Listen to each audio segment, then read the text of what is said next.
Hi there, and good morning. I'm here waiting for my Uber and pondering whether there is anything out there more quintessentially Japanese than a neon Lawson sign at night on an empty street. Luckily, for all of us, my car came soon, and I was on my way to Osaka Itami Airport for one of their first flights of the day, and my very first time in Japanese domestic first class, and surely not my last.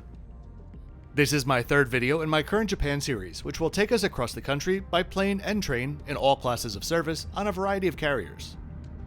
No surprises here, but I'm one of those people that truly enjoys getting to the airport early.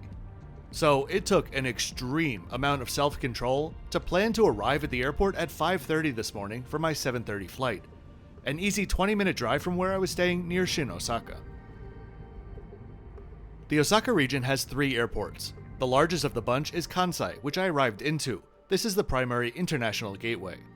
Then there's also the smallest, Kobe Airport, which surely has lots of private jets for fancy cows and such. And here we have Itami Airport, where we are now. At just under 800 acres, it's a pretty small footprint. There's one large terminal split into sectors, serving its 21 gates. Before we head inside and see what a Japanese airport looks like before it opens, let me welcome you to the channel if you're new here. My name is Kevin, and I am the Flip-Flop Traveler. I'm here to give you honest content about flights, hotels, trains, and cruises. I paid for this flight out of pocket, and as always, the price that I paid is in the description below. Japan Airlines had no knowledge that I'd be filming, and I didn't receive any compensation for doing so. Everything in this video is my personal opinion based on my own unique experience. The rest, I will let speak for itself. Let's get started. The north sector of the terminal serves Japan Airlines as well as the much smaller Amakusa Airlines. The vast majority of check-in services here are automated, and with the first flight of the day in just 90 minutes, the counters for humans still aren't open yet. It's safe to say, in almost all instances, you never really need to arrive more than 60 minutes prior to your departure for a domestic flight in Japan, unless it's a holiday or peak travel day. For JAL, they have a service called Touch and Go, which they talk about absolutely everywhere in the booking process. I couldn't understand why they were branding the action of scanning your boarding pass until I actually saw it in action. It's really hard to overstate how many of the passengers on these domestic trunk routes are extremely frequent flyers. You can surely board with a boarding pass, paper or digital, but if you have a frequent flyer card, or one of the Japan Airlines co-branded credit cards from Japan, the card itself is your boarding pass. There are no ID checks for domestic flights in Japan, so you quite literally just tap your credit card at security and at the gate, and you never need a boarding pass. You tap the same way to enter the lounge. It's a system which seems so obvious once you see it in action that it surprises me that more airlines or countries don't do the same.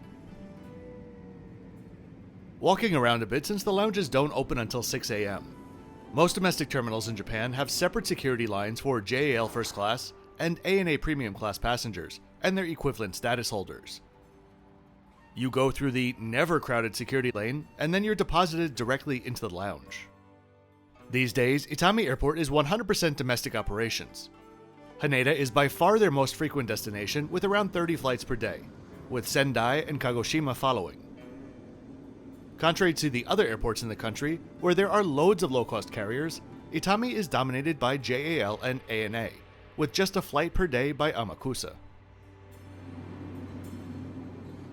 Okay, it's 5:55 and a line is forming for premium security, so let's head to the lounge. I cannot explain to you how quickly I needed to film this lounge. I was maybe the 5th person inside, and within 5 minutes, it was half full. By the time I left, 25-30 minutes later, full.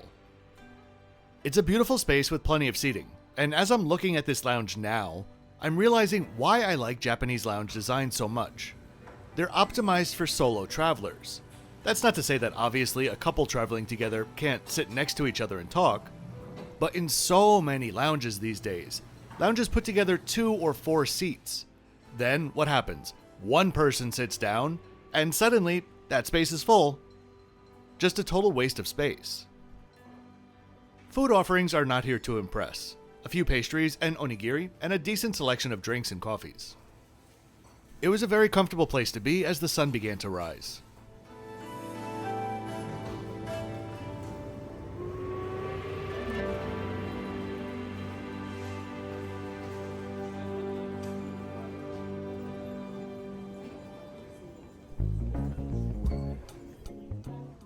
Okay, let's head to the gate. Definitely a few more people around now than just 30 minutes earlier. My Uber driver probably thought I was nuts for getting here so early. The airside facilities likely are not winning any design awards, but things are laid out well, making navigation really easy. And here's our 787-8 in a domestic configuration waiting for us.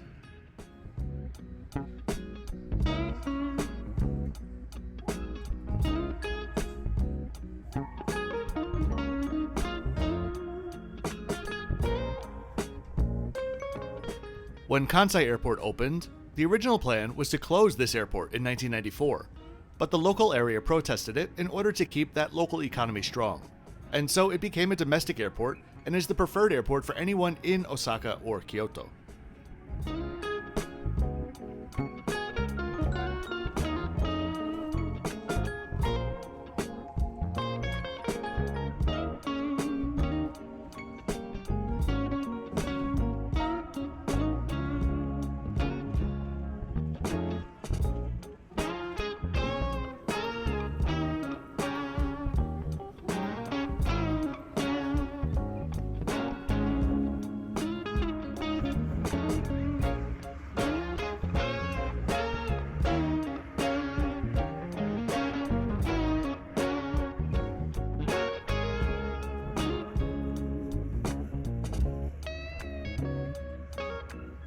Our gate area was organized and with a 7:10 boarding time for a 7:30 departure.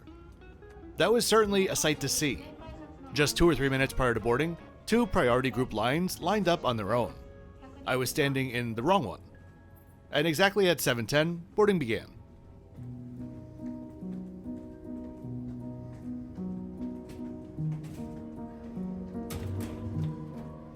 As we head down the jet bridge, let's take a look at today's flight stats.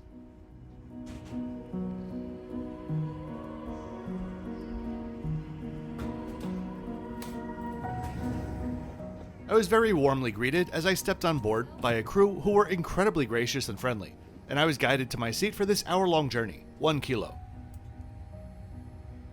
On these domestic 787-8s, there's a single row of first class in a 222 configuration, followed by 8 rows of Class J in a 232 layout. Class J I'll explain in detail in my next trip report when I fly up to Sapporo. As we look around my seat, let me explain what Japanese first class is like on domestic routes. Imagine, if you will, the most up-to-date and comfortable US domestic first class seats on narrow bodies. Probably the new ones from Delta or United. That covers the seat.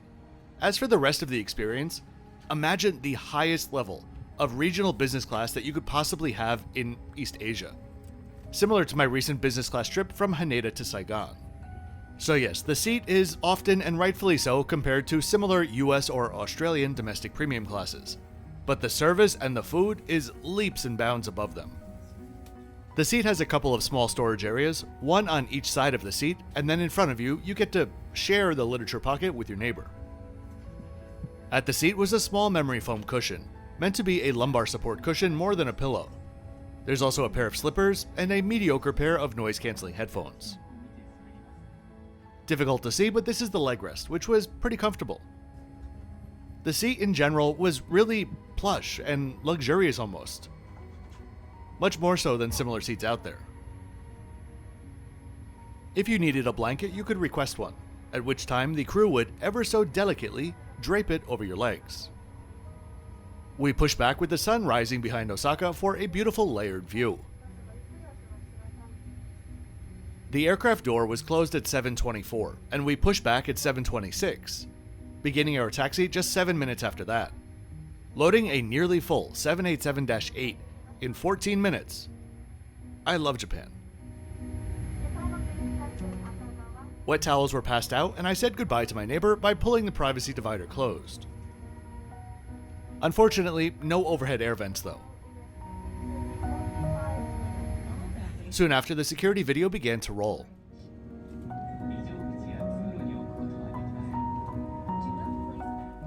Here's your friendly reminder to click that like button, subscribe to the channel, and share this video with friends and family. Those are truly the easiest ways, all free for you, to help support the channel. If you'd like to support me further, my Patreon is also linked in the description below. Thanks very much in advance.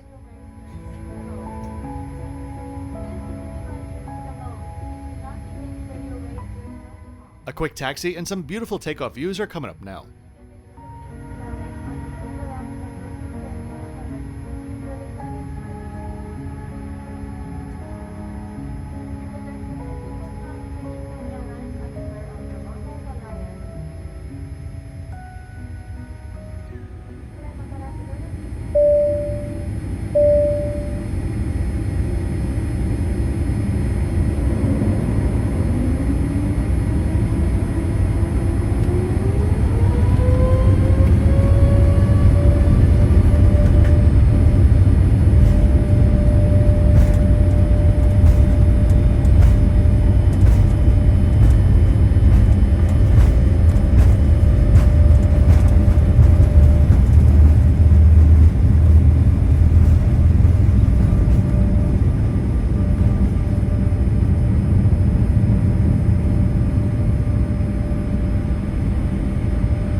Let's take a look at the entertainment options on board.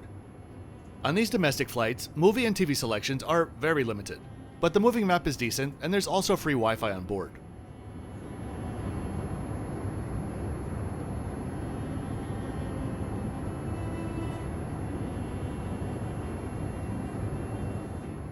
I deployed what might just be the most beautiful tray table I've ever seen and got ready for breakfast service to begin.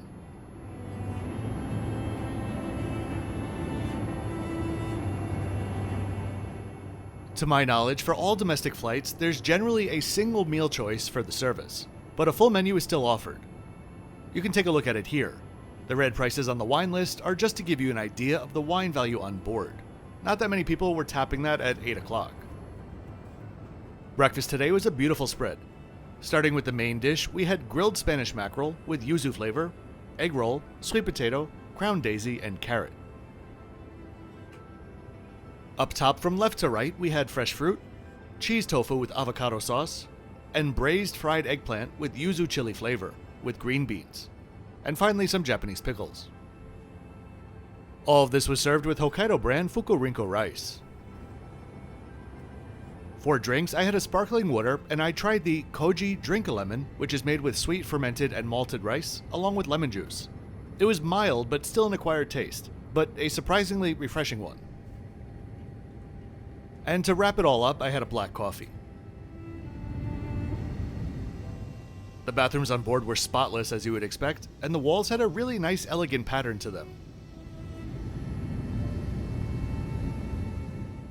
I think we were around 15 minutes from landing, and one of the flight attendants, who saw that I was filming a lot of things out the window throughout the flight, came over to me and asked me to follow her and look out the window on the other side of door 1.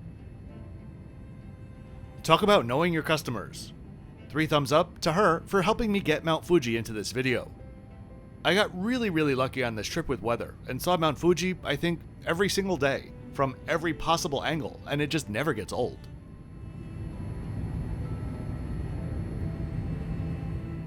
If you head down to the description, you'll find my next 5 videos to come out, as well as links to my other Premium Class and Japan Series videos.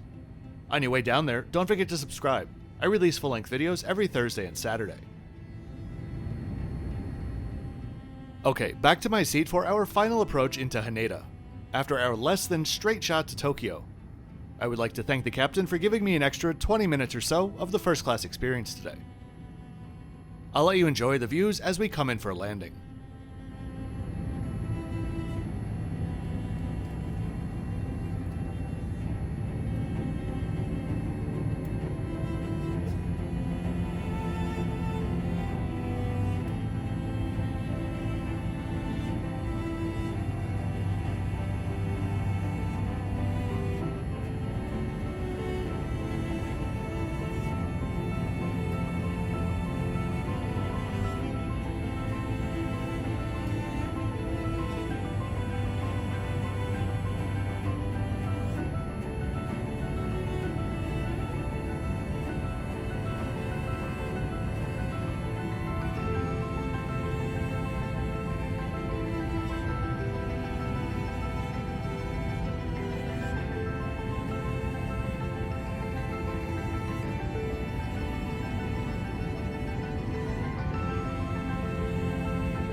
And here we are at Tokyo Haneda Airport, where I was just 6 weeks prior while transiting from New York.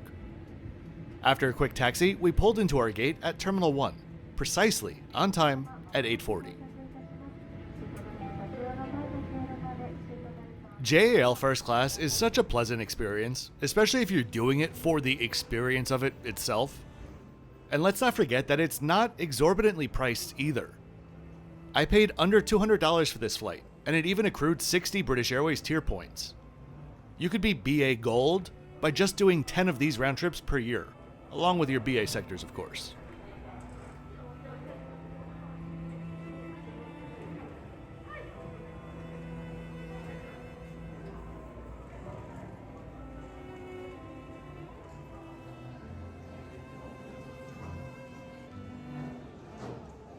So that'll do it for today.